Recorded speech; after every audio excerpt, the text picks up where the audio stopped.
rancangan undang-undang tentang Kitab Undang-Undang Hukum Acara Pidana dapat disetujui untuk disahkan menjadi undang-undang. Setuju.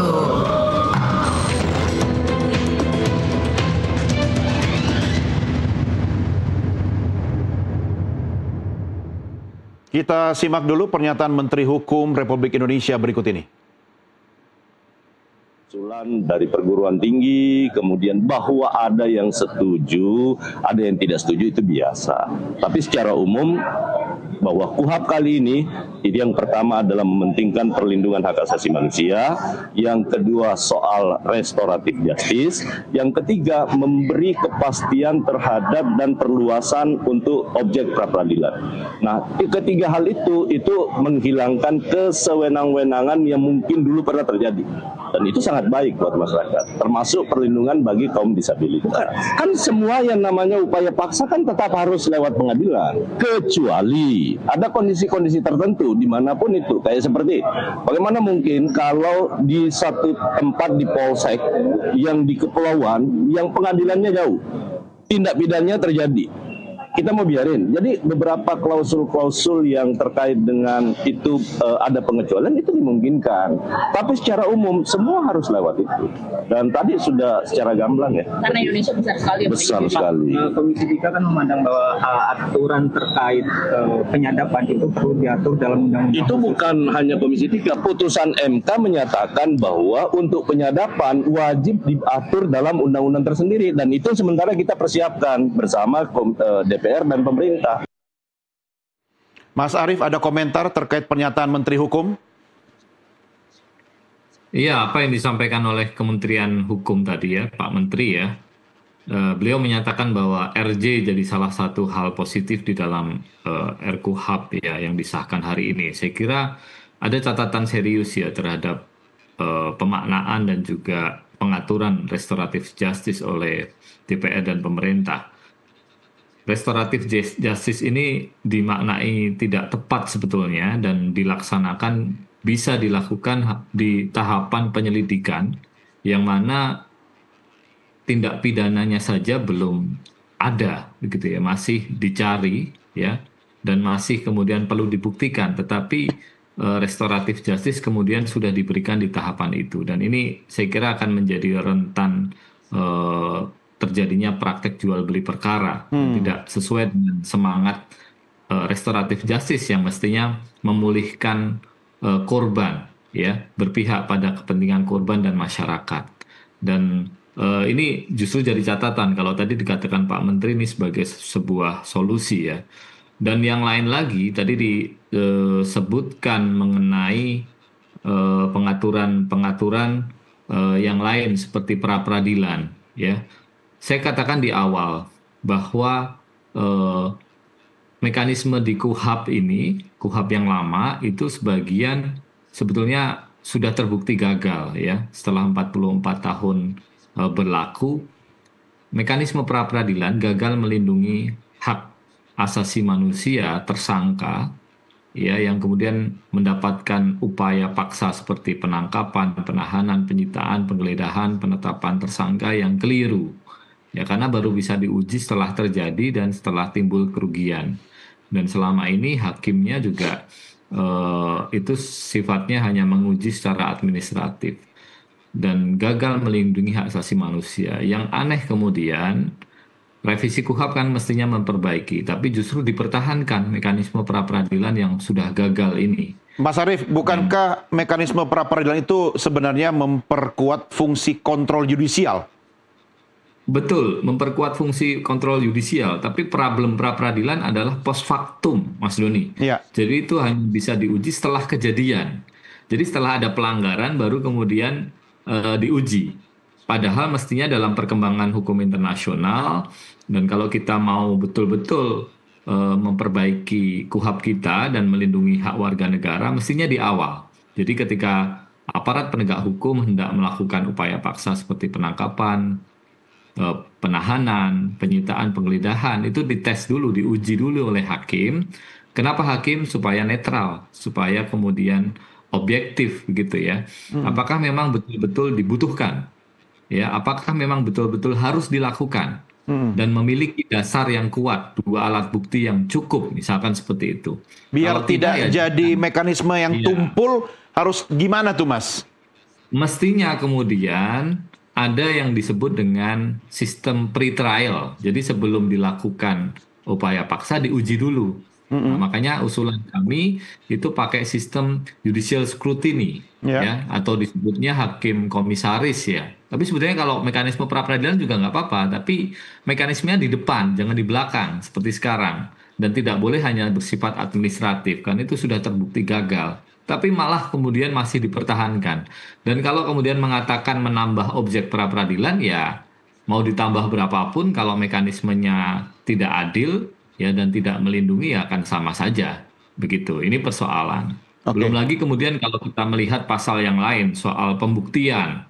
Ya, indikator pembuktian semakin tidak jelas justru di dalam RKUHP yang baru ini. Jadi barang bukti itu dalam RKUHP yang baru dijadikan salah satu alat bukti, ya.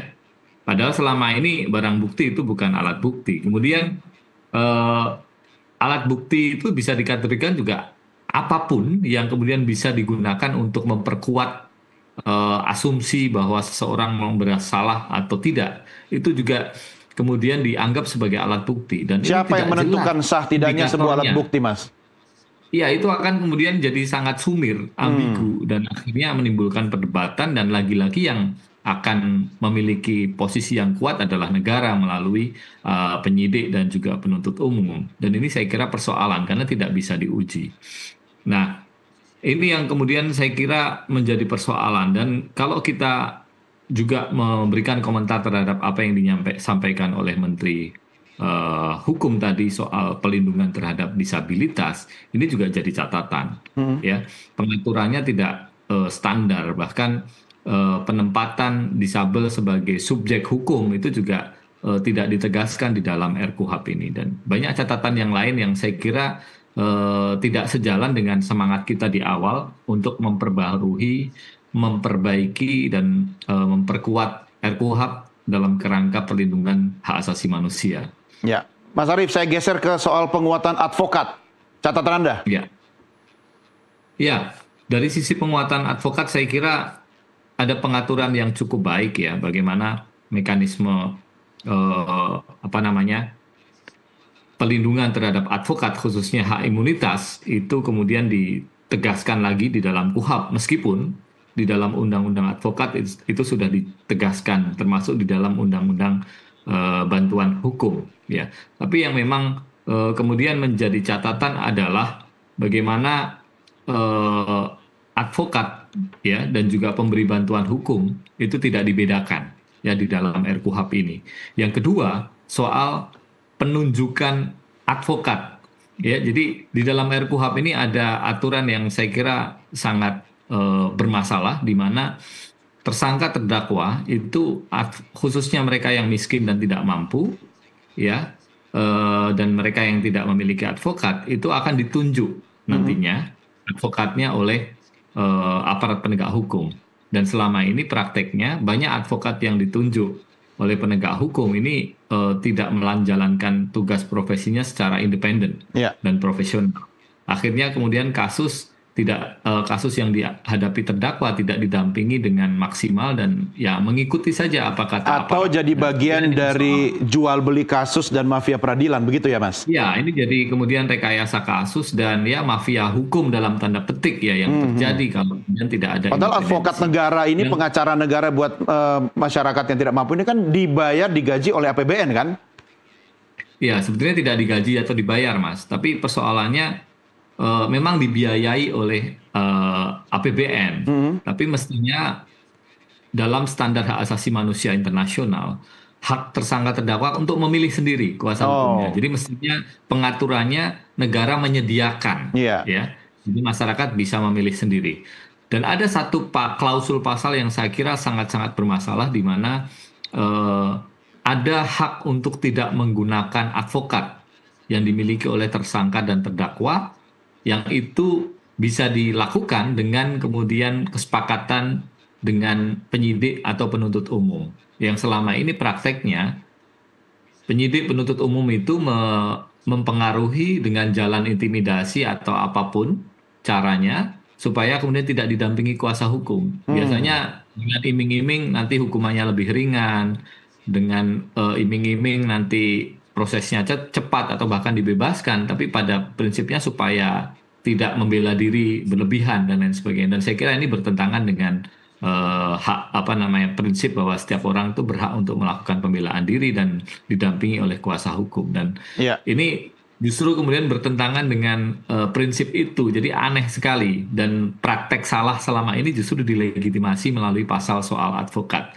Jadi memang undang-undang RKUHP ini seolah banyak pengaturan yang baru dan baik. Tetapi kalau saya mengibaratkan ini seperti buah yang kemudian dimatangkan dengan cara dipercepat kematangannya ya.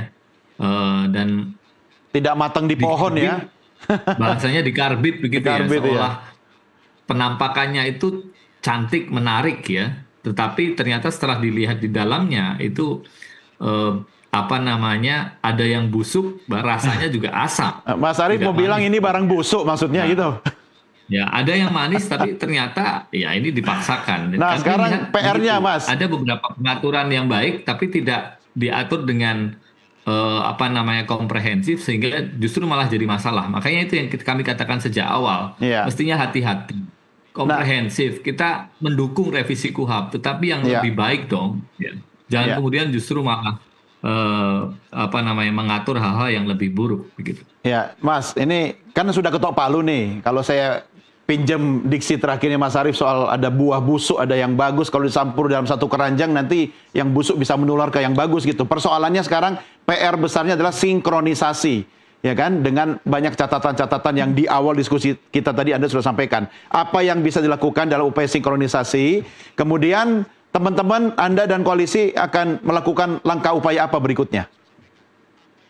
Ya, saya pikir tantangan DPR dan pemerintah adalah mensinkronisasikan ya peraturan pelaksana yang jumlahnya 15 lebih ya, yang saya pikir ini ya akan sangat sulit ya, dan kami memprediksi akan timbul persoalan hukum ke depan terkait dengan harmonisasi dan implementasi KUHP maupun RKUHP sendiri. Makanya dorongan kita sebenarnya ditunda, tidak perlu buru-buru. Ya. Bukan kami menolak revisi, tapi revisi yang berkualitas, yang demokratis gitu ya.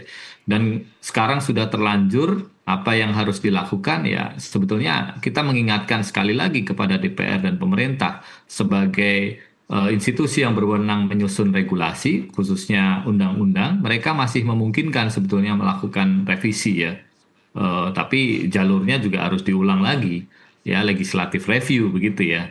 Meskipun kalau kita melihat politik hukum dari DPR sendiri sangat tidak mungkin, tapi ya kami tetap memberikan masukan dan berharap ini masih harus kemudian direvisi kembali. Tapi kalau kemudian tidak memungkinkan ya pilihannya saya kira ke depan ya masyarakat sipil mesti kemudian berpikir bagaimana mengubah undang-undang KUHP ini supaya lebih baik. Kalau kita bicara normatif, ya kemungkinannya adalah judicial review ke Mahkamah Konstitusi, baik itu secara formil dan material untuk membatalkan atau mengubah bunyi pasal. Tetapi saya kira ini akan sangat melelahkan dan merugikan masyarakat sebetulnya, karena ya ini kita diajak mundur lagi kan ke masa tahun 70-80-an.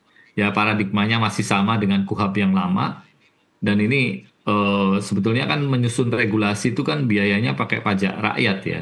Jadi ngapain sebetulnya kita harus ke MK dan dan kemudian sengketa. Semestinya DPR dan pemerintah yang mawas diri, tapi ternyata gagal. Tapi ya saya kira itu konsekuensi dari situasi politik hari ini, dan kita dari teman-teman koalisi masyarakat sipil pembaruan KUHP yang jelas akan mengkaji, mempelajari lebih seksama RUU KUHP ini dan kira-kira memikirkan apa yang harus kami lakukan dan mungkin kami lakukan sesuai dengan ketentuan dan peluang hukum, upaya hukum yang ada. Baik. Mas Arief, terima kasih atas diskusi malam ini. Selamat malam. Selamat malam Mas Doni, terima kasih. Assalamualaikum warahmatullahi wabarakatuh. Waalaikumsalam. Pemirsa, demikian diskusi saya dengan Arief Maulana, Wakil Ketua Bidang Advokasi dan Jaringan Yayasan Lembaga Bantuan Hukum Indonesia. Sesaat lagi kami akan kembali dengan NTV Insight. Tetap bersama NTV Prime.